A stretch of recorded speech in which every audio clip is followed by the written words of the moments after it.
Welcome to a Foxy Tech Tips tutorial on recovering recently deleted photos and videos on your Samsung device. If you find this tutorial helpful, please consider subscribing to my channel and liking the video. When you delete photos and videos from your phone's gallery, they are moved to the trash folder and will be kept there for 30 days, at which point they will be permanently deleted. This is a helpful feature to have if you delete photos or videos from your gallery by mistake. Open the Gallery app on your phone. Tap on the three lines button in the bottom right corner. Choose Recycle Bin from the menu that appears. Here are all of the photos and videos that you have deleted in the past 30 days.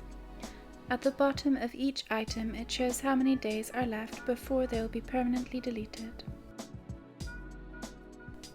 Open the photo or video that you would like to recover.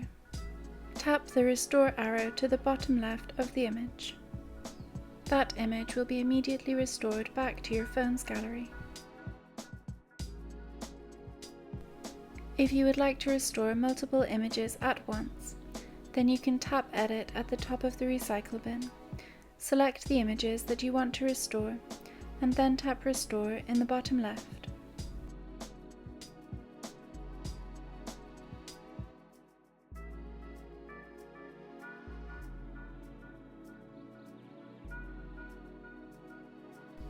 And that draws an end to this tutorial. Please like the video if you found it helpful and subscribe to Foxy Tech Tips for more Samsung tips and tricks.